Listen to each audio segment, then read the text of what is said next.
Chapter 33.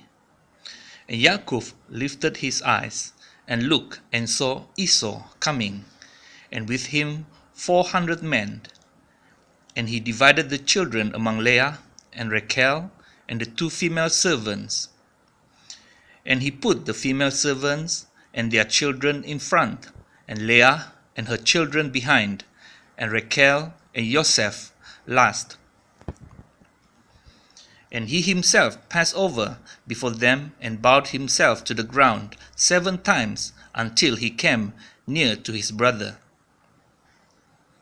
And Esau ran to meet him and embraced him and fell on his neck and kissed him, and they wept. And he lifted his eyes and saw the woman and children and said, "Who are these with you?"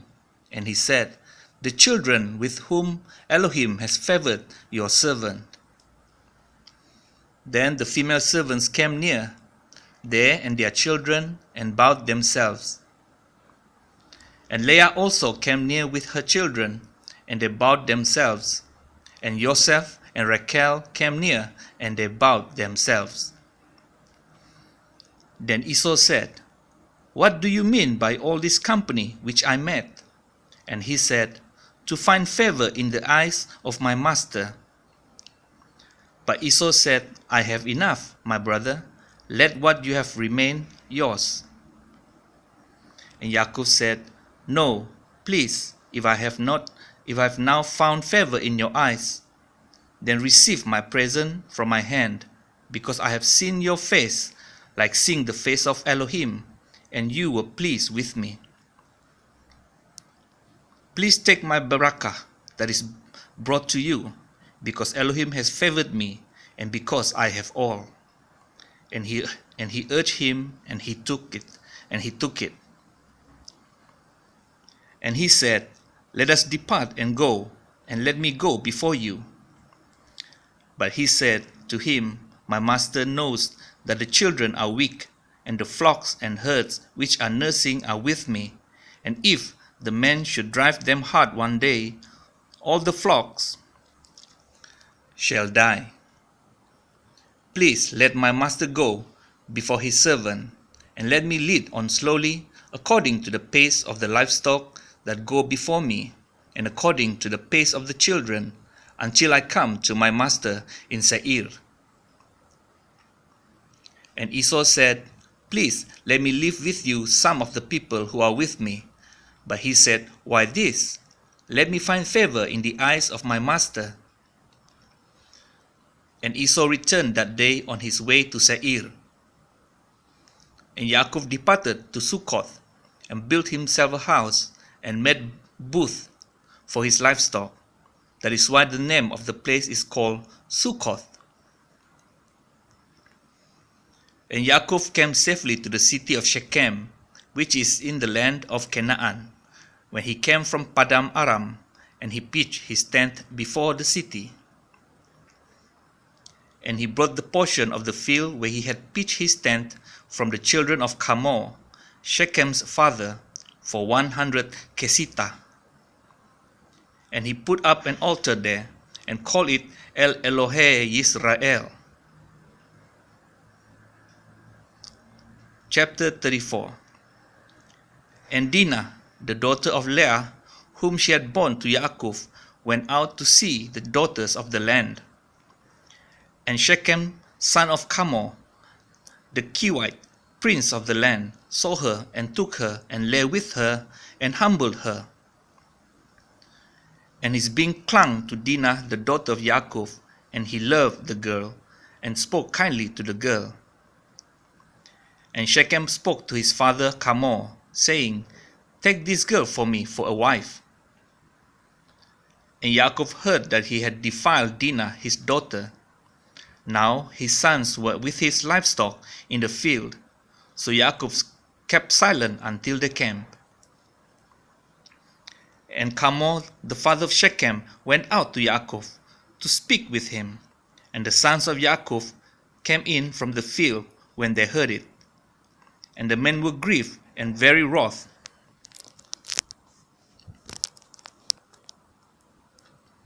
because he had done a senseless deed in Israel by lying with Jacob's daughter, which should not be done. But Hamor spoke with them, saying, My son Shechem's being longs for your daughter. Please give her to him for a wife, and intermarry with us. Give us your daughters, and take our daughters for yourselves, and dwell with us, and let the land be before you. Dwell and move about in it, and have possessions in it. And Shechem said to her father and her brothers, Let me find favor in your eyes, and whatever you say to me, I give. Ask of me a bride price and gift ever so high, and I give according to what you say to me, but give me the girl for a wife. But the sons of Yaakov answered Shechem and Hamor his father, and spoke with deceit, because he had defiled Dinah, their sister. And they said to them, We are not able to do this matter, to give our sister to one who is uncircumcised, for that would be a reproach to us. Only on this would we agree to you, if you become as we are, to have every male of you circumcised. Then we shall give our daughters to you, and take your daughters to us, and we shall dwell with you, and shall become one people. But if you do not listen to us and be circumcised, we shall take our daughter and go. And their words pleased Hamor and Shechem, Hamor's son. And the young man did not delay to do this, because he delighted in Jacob's daughter. Now he was more respected than all the household of his father. And Hamor and Shechem his son came to the gate of their city, and spoke with the men of their city, saying, These men are at peace with us, so let them dwell in the land, and move about in it. And see, the land is large enough for them. Let us take their daughters for us for wives, and let us give them our daughters.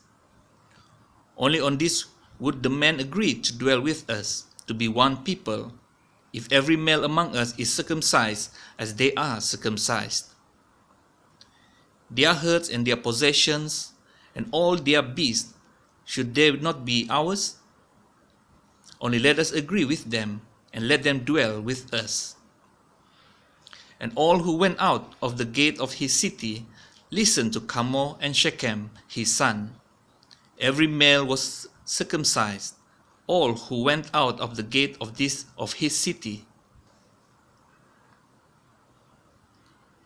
And it came to be on the third day, when they were in pain, that two of the sons of Yaakov, Shimon and Levi, Dinah's brothers, each took his sword and came boldly upon the city and killed all the males. And they killed Hamor and Shechem his son with the edge of the sword, and took Dinah from Shechem's house and went out. The sons of Yaakov came upon the slain and plundered the city, because they had defiled their sister. They took their flocks and their herds and their donkeys, and that which was in the city and that which was in the field, and all their wealth, and all their little ones and their wives they took captive, and they plundered all that was in the houses. And Yaakov said to Shimon and Levi, You have troubled me by making me a stench among the inhabitants of the land, among the Canaanites and the Perizzites, and I am few in number. They shall gather themselves against me, and shall smite me, and I shall be destroyed, my household and I. But they said, Should he treat our sister like a whore? Chapter 35. And Elohim said to Yaakov, Arise, go up to Bethel, and dwell there, and make an altar there to El, who appeared to you when you fled from the face of Esau, your brother. And Yaakov said to his household and to all who were with him, Put away the foreign mighty ones that are among you, and cleanse yourselves, and change your garments. And let us arise and go up to Bethel, and let me make there an altar to El, who answered me in the day of my distress, and has been with me in the way which I have gone." So they gave Yaakov all the foreign mighty ones which were in their hands, and all their earrings which were in their ears. And Yaakov hid them under the terebinth tree which was near Shechem. And they departed, and the fear of Elohim was upon the cities that were all around them, and they did not pursue the sons of Yaakov. And Yaakov came to Luz, that is Bethel, which is in the land of Canaan, he and all the people who were with him. And he built there an altar, and called the place El Bethel, because there Elohim appeared to him when he fled from the face of his brother. And Deborah, Rivkah's nurse, died, and she was buried below Bethel under the terebinth tree. So the name of it was called Alon Bakuth.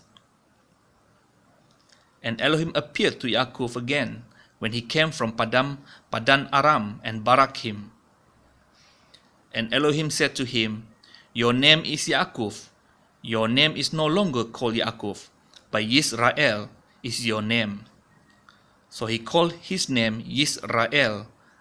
And Elohim said to him, "I am El Shaddai. Bear fruit and increase. A nation and a company of nations shall be from you, and sovereigns come from your body. And the land which I gave Abraham and Yitzchak I give to you, and to your seed after you I give this land." And Elohim went up from him in the place where he had spoken with him. And Yaakov put up a standing column in the place where he had spoken with him, a monument of stone. And he poured a drink offering on it, and he poured oil on it. And Yaakov called the name of the place where Elohim spoke with him Bethel. Then they departed from Bethel, and it came to be, when there was but a little distance to go to Ephrath, that Rachel began to give birth, and had great difficulty giving birth. And it came to be, as she was having great difficulty giving birth, that the midwife said to her, "Do not fear, for it is another son for you." And it came to be, as her life was going out, for she died, that she called his name Ben-Oni, but his father called him Binyamin. So Rachel died and was buried on the way to Ephrath, that is Bethlehem. And Yaakov put a standing column on her grave, which is the monument of Rachel's grave to this day. And Israel departed and pitched his tent beyond the tower of Eder. And it came to be, when Israel dwelt in that land, that Reuben went and lay with Bilhah, his father's concubine. And Israel heard about it. Now the sons of Yaakov were 12. The sons of Leah were Reuben, Jacob's firstborn, and Shimon, and Levi, and Yehudah, and Issachar, and Zebulun. The sons of Rachel were Joseph and Binyamin. The sons of Bilhah, Rachel's female servant, were Dan and Naphtali. And the sons of Zilpah, Leah's female servant, were Gad and Asher. These were the sons of Yaakov who were born to him in Padan Aram. And Yaakov came to his father Yitzchak at Memre, or Kiriath Arba, that is Hebron, where Abraham and Yitzchak had dwelt. And the days of Yitzchak were 180 years. So Yitzchak breathed his last, and died, and was gathered to his people, aged and satisfied of days. And his sons Esau and Yaakov buried him.